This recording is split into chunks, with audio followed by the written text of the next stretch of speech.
Hello everyone, कैसे हैं आप सब। चलिए आज हम ज्यामिति का अगला टॉपिक पढ़ते हैं। ज्यामिति में समांतर रेखाएं, त्रिभुज त्रिभुज कितने प्रकार के होते हैं, कोणों के आधार पर, भुजाओं के आधार पर। तो ये सब शुरू करते हैं और कोण निकालना भी जानेंगे कि किस तरह से हम कोण निकाल सकते हैं इनके। चलिए पहले जानते हैं समांतर रेखाएं क्या होती हैं। तो समांतर रेखाएं देखो, जिनके बीच की ये जैसे दो रेखाएं खींची हैं तो इनके बीच की ये रेखा एल है, रेखा के बारे में हम पहले आपको बता चुके हैं। तो इनके बीच की दूरी हर जगह समान हो तो ये कहलाती है समांतर रेखाएं। ठीक है, अगर इनके बीच की दूरी समान नहीं होगी, ये कहीं ना कहीं आपस में जाके मिल जाएंगे और इनको आगे तक बढ़ाया जाएगा तो ये आपस में कहीं ना कहीं जाके मिल जाएंगे, तो वो असमांतर रेखाएं यानी कि प्रतिच्छेदी रेखाएं कहलाती हैं। तो समांतर रेखाएं क्या होती हैं? जिनके बीच की दूरी हर जगह समान हो। तो इन रेखाओं से देखो, जैसे कि ये समांतर चतुर्भुज बना है और ये फिर हमारा आयत भी बना है, बस इसमें अंतर इतना है कि इसमें हर एक कोण 90 अंश नहीं होता है, आयत में हर एक कोण 90 अंश का होता है, जिसमें हर एक कोण 90 अंश नहीं होता है। तो ये समांतर रेखाएं कहलाती। चलिए इनका बहुत यूज है आगे, इनको इंग्लिश में पैरेलल लाइंस। आगे हम इसके बारे में जाने तो ये है हमारा ट्राइंगल्स। ट्राइंगल्स मतलब त्रिभुज। तो ये कितने प्रकार के होते हैं? तो ये देखें तो कोणों के आधार पर तो अलग और भुजाओं के आधार पर अलग त्रिभुज होते हैं। ठीक है, तो कोणों के आधार पर अधिक कोण त्रिभुज होता, इसको हम ऑब्ट्यूज एंगल्ड ट्राइंगल बोलते हैं, जिसका एक कोण अधिक हो, अधिक कोण हो। जो कोण का हमने वीडियो में डाला है बना के कि क्या होते कोण, तो अगर आपको नहीं पता तो आप देख सकते हैं कि कोण, अधिक कोण क्या होते, समकोण क्या होते, न्यून कोण क्या होते। जब तक क्योंकि आपको ये नहीं पता होंगे तो आप ये नहीं जान पाएंगे कि अधिक कोण त्रिभुज क्या है, समकोण त्रिभुज क्या है। पहले आप उसको देखिएगा, फिर इसके बाद इसको देखिएगा तो आपको समझ में आएगा बेहतर। चलिए त्रिभुज में कोणों के आधार पर तो तीन तरह के त्रिभुज। अधिक कोण त्रिभुज, जिसका एक कोण अधिक कोण हो। क्या हो? अधिक कोण। जैसे कि इस त्रिभुज में, त्रिभुज जैसे कि तीन भुजाओं से मिलके बनता और ये इसके तीन कोण हो गए, तीन शीर्ष होते त्रिभुज में, एक दो तीन, और तीन कोण भी होते हैं, ये कोण, ये कोण। इनको बोलने का तरीका भी है, ये एंगल का साइन होता है, जैसे कि हम इसको एंगल ए बोल सकते, कोण ए, यानी कि इसको कोण सी बोल सकते, इसको कोण बी। अगर डिटेल में बोलना हो तो इसको क्या बोलेंगे? यहाँ से शुरू करते हैं या यहाँ से? तो यहाँ से शुरू करें तो कोण बी ए सी, जिसको भी बोलना उसको बीच में आना चाहिए। तो अधिक कोण त्रिभुज हो गया, कहने का मतलब ये हमारा 90 अंश से ज्यादा हो वो कहलाता है अधिक कोण। तो त्रिभुज में अगर एक कोण 90 अंश से ज्यादा है तो वो अधिक कोण त्रिभुज होगा, बाकी दो न्यून कोण होंगे, तो ये अधिक कोण त्रिभुज कहलाएगा। समकोण त्रिभुज, समकोण त्रिभुज में क्या होता है कंडीशन की एक कोण हमारा 90 अंश, त्रिभुज का एक ही कोण 90 से ज्यादा हो सकता है, बाकी सभी न्यून कोण होंगे, तो बाकी दो न्यून कोण। ठीक है, ऐसा नहीं है कि त्रिभुज में सभी कोण समकोण हो, क्योंकि त्रिभुज के तीनों कोणों का, अंदर के कोणों का योगफल 180 अंश ही होता है, उससे ज्यादा नहीं हो सकता। इसलिए एक ही कोण 90 अंश का या 90 से ज्यादा हो सकता है, बाकी दो न्यून कोण होंगे। ठीक है, तो जिसमें एक कोण 90 अंश हो तो वो हमारा समकोण त्रिभुज कहलाता है। ठीक है, और जिस कोण त्रिभुज की बात करें तो जिसमें तीनों न्यून कोण हो, जैसे कि हम देख रहे हैं कि तीनों न्यून कोण हैं, जिसमें तीनों कोण न्यून कोण हो, यानी कि 90 से कम, तो न्यून कोण त्रिभुज कहलाएगा। तो आई होप आपको इसमें सब में समझ में आ गया होगा कि समकोण त्रिभुज क्या है, जिसमें एक कोण 90 अंश हो, और अधिक कोण त्रिभुज क्या है, जिसमें एक कोण अधिक कोण हो। ठीक है, और न्यून कोण त्रिभुज जिसमें तीनों कोण न्यून कोण हो, तो हमारे न्यून कोण त्रिभुज कहलाता है। अब भुजाओं के आधार पर आ जाएं तो भुजाओं के आधार पर भी हमारे तीन तरह के होते हैं त्रिभुज, तीन तरह के। तो देखें, इसमें पहला है हमारा समबाहु त्रिभुज। समबाहु त्रिभुज को हम बोलते इंग्लिश में इक्विलैटरल ट्रायंगल। जैसे न्यून कोण त्रिभुज को नहीं बताया मैंने, एक्यूट एंगल ट्रायंगल, और समकोण त्रिभुज राइट एंगल ट्रायंगल कहलाता। ठीक है, तो भुजाओं के आधार पर समबाहु त्रिभुज देखें तो भुजाओं के आधार पर भी तीन तरह के। समबाहु, समबाहु जैसे कि नाम से ही सजेस्ट हो रहा, सम बाहु, जिसकी सम मीन्स बराबर, बाहु मीन्स भुजाएं, जिसकी सभी भुजाएं बराबर हों, वो हमारा समबाहु त्रिभुज कहलाता है। ठीक है, तो इसका जैसे कि ये शेप भी देख सकते हैं कि ये तीनों भुजाएं बराबर। इसमें एक और कॉन्सेप्ट बताएं तो अगर जिसकी तीनों भुजाएं बराबर होंगी तो उसके तीनों कोण भी बराबर होंगे। जैसे ये x माने तो ये भी x, ये भी x, और तीनों का योगफल 180 अंश होता है। तो इस तरह से हमारे समबाहु त्रिभुज के कोण फिक्स होते हैं, वो 60-60 के ही निकल के आते हैं। ठीक है, और ये न्यून कोण त्रिभुज ही होता है समबाहु त्रिभुज। तो आई होप आपको समझ में आया होगा। क्यों? क्योंकि तीनों का योगफल 180 अंश ही होना चाहिए। तो ये x है तो ये भी x होगा, ये भी x होगा। जितनी भुजाएं बराबर त्रिभुज में उतनी कोण भी बराबर होते हैं। ठीक है, तो ये तीनों कोणों का योगफल 180 अंश होना चाहिए, तो इस तरह से 60-60 निकल आते हैं। तो आपको समझ में आ गया होगा कि क्यों होते ये।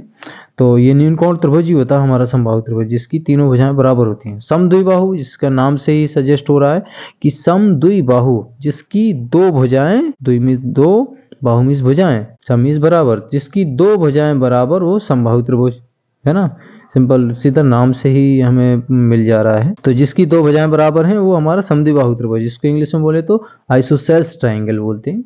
आइसोसेल्स ट्रायंगल यानी कि जिसकी दो भुजाएं बराबर। अगला है हमारा लास्ट है विषम बाहु त्रिभुज, जिसकी तीनों भुजाएं अलग अलग, विषम मीन्स अलग अलग या असमान, और बाहु मतलब भुजाएं, जिसकी तीनों भुजाएं अलग अलग हों वो हमारा स्केलेन ट्रायंगल यानी कि विषम बाहु त्रिभुज कहलाता है। इसका शेप बनेगा ये इस तरह का, और भी कई तरह से बन सकते हैं।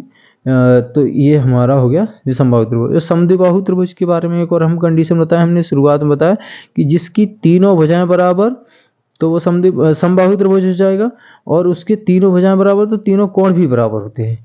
ऐसे ही हमारा इसमें भी समद्विबाहु में कि दो भुजाएं बराबर तो दो कोण भी बराबर होंगे, हमारा वर्टिक्स को छोड़कर, ये शीर्ष कोण को छोड़कर बाकी ये दो कोण बराबर होंगे।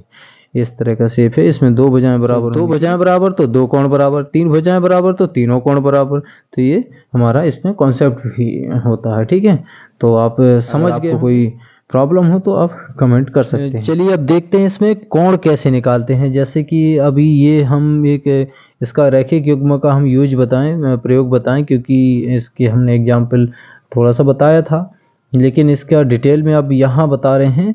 तो कोण कैसे निकालते हैं, इस तरह के सवाल परीक्षा में आते हैं, तो देखते हैं किस तरह से है। जैसे इस तरह का शेप भी आ जाएगा, तो किस तरह से हम इन कोणों को निकाल सकते हैं।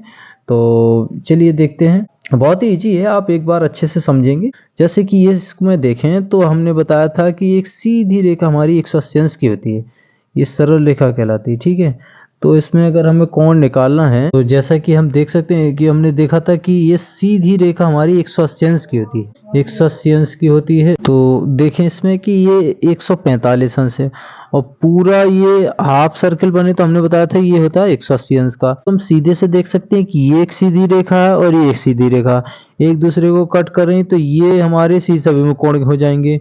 और तो ये दोनों शीर्षाभिमुख बराबर होते हैं, हमने पढ़ा है शीर्षाभिमुख कोण के बारे में। तो उस हिसाब से तो ये भी 35 हो जाएगा, तो हमें निकालने की जरूरत नहीं तो इसको रैखिक युग्म से निकाल सकते थे कि एक सीधी रेखा है, ये 180 अंश होगा इन दोनों का। रेखा पे जो भी कोण बन रहे हैं उनका योगफल कितना होगा, 180 अंश। तो ये 145 है, तो ये मान लें हम x, तो 145 बराबर 180 अंश, तो x बराबर 180 माइनस 145, यानी कि हम निकालने का तरीका बता रहे हैं, बाकी तो आ ही जाएगा 35 अंश। यहाँ से शीर्षाभिमुख से BC डायरेक्ट निकल आता, हमें ये नहीं करना, लेकिन हमने रैखिक युग्म का कैसे इस्तेमाल करते हैं वो बताया है। तो ये 35 अंश आ जाएगा। तो जब ये 35 आ गया, ये 35 है हमारा, अब यहाँ से ये वही कोण निकालना, जैसे तो चारों ये पूरा मिला के गोला बन रहा है, तो चारों कोणों के फल 360 अंश होता है। एक तो हम उससे निकाल सकते हैं कि 145 प्लस 35 प्लस 46 प्लस ये बराबर 180 अंश, सॉरी 360 अंश। तो यहाँ से हम ये निकाल सकते हैं, लेकिन अगर हमें वो नहीं, हमारी नीचे के कोण देख रहे हैं, सीधी रेखा है, इसमें देख रहे हैं हम कि तीनों नीचे के कोण बन रहे हैं।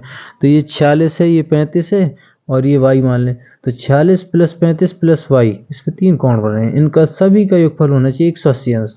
तो यानी कि 46 प्लस 35 y बराबर 180 अंश, ये भी रैखिक युग्म से। ठीक है, तो यहाँ से हमारा 8 प्लस y बराबर 180 अंश, y बराबर 180 माइनस 81, ये y बराबर आ जाएगा हमारा 99 डिग्री। तो इस तरह से हम निकाल सकते हैं ये। तो या तो हम चारों कोणों के योगफल 360 से चारों कोणों का धोखे से बोल गया, इन पूरा एक सर्कल बन रहा, पूरा एक वृत्त बन रहा है, तो वो मतलब पूरा सर्कल बन जाए तो कितने का होता है, 360 अंश का। तो वहां से भी निकाल सकते थे, नहीं तो हम इस तरह से भी निकाल सकते थे। इस तरह से हम सीधे कोण निकाल सकते थे। देखो एक ये सीधी रेखा आ रही, तो हम यहाँ से भी निकाल सकते थे कि ये प्लस ये प्लस ये, तो यहाँ से भी निकाल लें तो भी यहाँ से निकाल लें। ठीक है, तो कई तरीके होते हैं इसके निकालने के, वो आप पे डिपेंड करता है कि आप किस एंगल से इसको देख रहे हैं और किस तरह से आप निकाल पा रहे हैं। हम इस वाले एंगल में देखिए, हमने थोड़ा सा दोनों अलग अलग सिचुएशन ले ली ताकि आप उनको रिलेट कर पाएं अच्छे से। देखिए इसमें कोई भी सीधी रेखा नहीं आ रही, ये सीधी रेखा नहीं है, थोड़ा सा ये अलग है। ठीक है, ये और इसमें देखें तो इसमें सीधी रेखा आ रही हैं, लेकिन इसमें नहीं आ रही हैं। तो इसको कैसे निकालेंगे, तो इसमें देखें हमने अभी पिछले सवाल में बताया कि सभी कोणों का योगफल 360 अंश होगा। पूरा एक गोला बन गया तो 360 अंश का कर देंगे। तो ये देखो बन रहा है पूरा गोला, सभी कोण मिला के एक गोला बना रहे हैं। तो ये वाला कोण पता है, ये वाला कोण पता है, ये वाला कोण पता, ये हम निकाल लेंगे। इसको मान लें x जैसे, तो 45 + 60 + 100 + x बराबर 360 अंश करेंगे, क्योंकि पूरा गोला कितने का होता है, 360 अंश का। देखा भी था कंप्लीट एंगल जो संपूर्ण कोण बनता है वो पूरा गोला ही होता है, ठीक है। तो ऐसे ही इसमें भी ये सभी मिलके संपूर्ण कोण बनाएंगे, यानी कि 100 + 45 + 60 बराबर 360 अंश। और इनको सबको जोड़ेंगे तो किनके प्लस x नहीं लिखा, सॉरी, तो इनका सबका ये हो गया। तो यहाँ से 100 + 45 + 60 ये कितना हो जाएगा, 205 बराबर 360। तो इसको यहाँ ले जाएंगे, x बराबर 360 205 घटाएंगे तो x बराबर कितना निकलेगा हमारा, 360 में से 205 गया, 10 में से 5 गई 5, 6 में से। आपकी बेसिक डाउट है तो सब क्लियर हुए होंगे। और अगर आपको कोई प्रॉब्लम है तो आप कमेंट सेक्शन में लिख सकते हैं।